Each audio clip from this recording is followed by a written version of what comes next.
Welcome everyone, I'm Sockcorn Noodles, or Sock for short. This is another video trying to give some tips for all the Dungeon Masters out there. If you find these helpful, please be sure to like and subscribe so I know if I should keep doing these.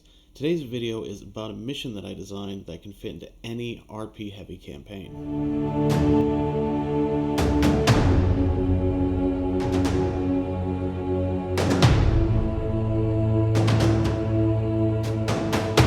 I always found the look and the story behind the Nothic interesting. This one-eyed aberration used to be an intelligent humanoid wizard. It doesn't remember who it was, it just has a drive to find a way to reverse its condition. However, it's not exactly the greatest of fighters. It's such an interesting concept, and I wanted to use one so bad, though. For the longest time I struggled for a good story excuse. Then I had an idea. Play off the cursed aspect.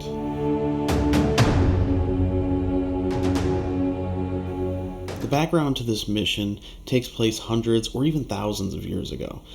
An adventuring party became cursed or infected, and were becoming aberrations. The wizard in the group wanted to save his friends, so he cast sequester on them, putting them in a stasis until his affliction was no more. The wizard finds the cure, but is unwilling to pay its price. Instead, he becomes a Nothic, forever seeking a cure, but unable to act on it for reasons he no longer remembers.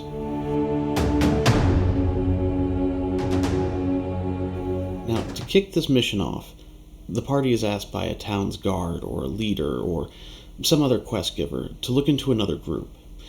If you set up another rival or friendly adventuring group, this can be an even bigger hook for them. This other group, however, has been acting strangely, activating ancient sites around the area and attacking anyone who gets in their way. Now, they haven't killed anyone yet, but they won't explain as to why they're being so aggressive and what these sites do.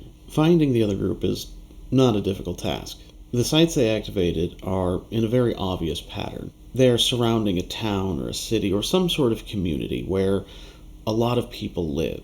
The more people, the bigger the potential fallout from this event. The party can figure this out with a simple insight check. They can then decide if they want to fight at a site or try to stop them from reaching one. This doesn't really impact what happens, but maybe rolling high enough on a survival makes them feel victorious in cutting them off, or perhaps they just want to see one of the sites activated and try to learn more about it. A high arcana check will reveal how to do the ritual, but not what the site does. Maybe even that it involves ancient transmutation magic. Either way, there will be more than one left, so failure isn't a looming threat at this stage.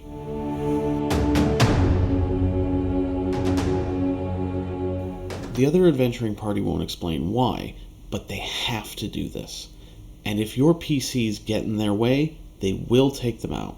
Non-lethally, but they will do what they have to activate these sites. Now, if you have a group from earlier in the campaign, that's great.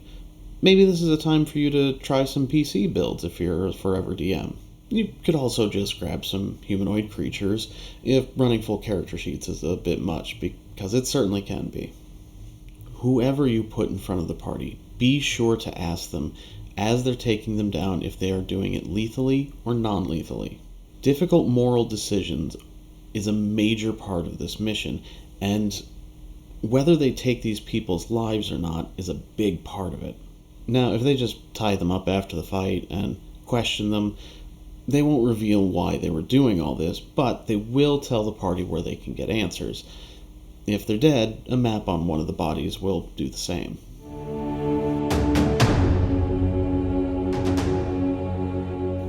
The next area the party goes to can be as complicated of a layout as you want to make it, as long as there's a sealed door before the Nothic. Maybe you want a complex lost city with traps and creatures that can flesh out your world, or have magic items, or even a hook for a later adventure.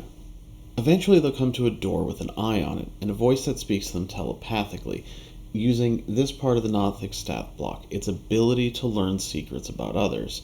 The eye on the door allows the Nothic to see the party. The voice will ask the party to willingly allow it to search their minds for what their intent is. Otherwise, it's not going to open the door. This allows you as a DM to use the character's wants on the players later on. Beyond the door, you can either continue with the dungeon for a little bit or go straight to the NOTHIC'S chamber. When I personally ran this, my group had the door first, then a mini dungeon, and then the NOTHIC chamber. This is just all DM preference.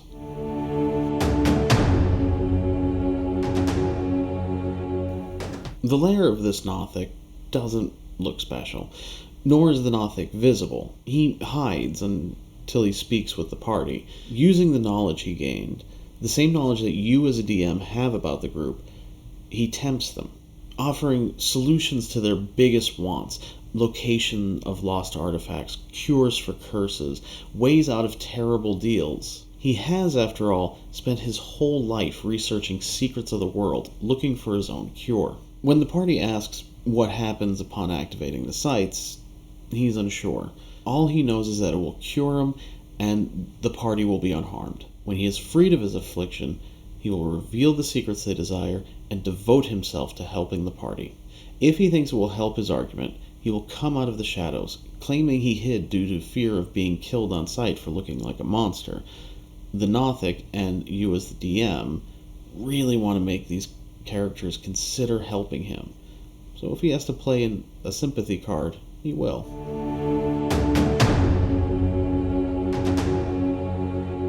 Understandably, the party may not find this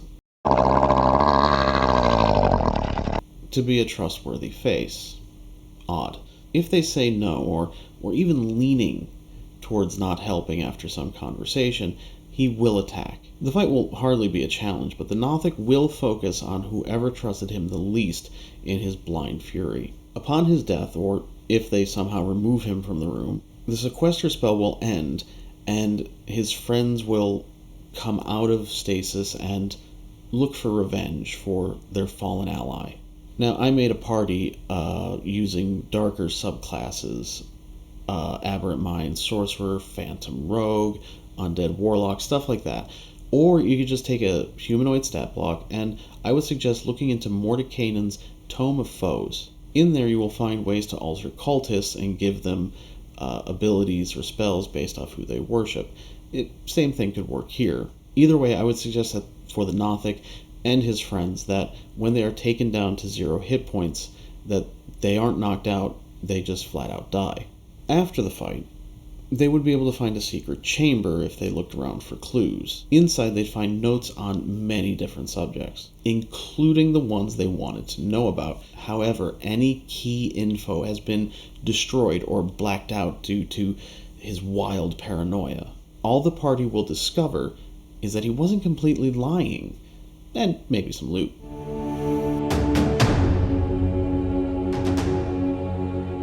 It is possible, though, that the party's temptation is too great and they agree to activate those sites for the information. In that case, when they do activate the sites and report back to the Nothic, he will complete the last part of the ritual. He will be cured, and so will his friends as they come out of the sequester spell. His sanity will also return, and he will be horrified. He will inform the party of what they just did. Any commoner inside of the circle of sites will have become abjurations. Gibbering mouthers, sloths, burbelangs, more Nothics. Up to you, really, as to which aberrations you want. The point is, the party doomed many in their pursuit of knowledge. Now, the wizard can give them the answers that they sought, and he and his friends can help the party in stopping this new threat. How they go about that? Well, that's a whole new can of worms for you to play with.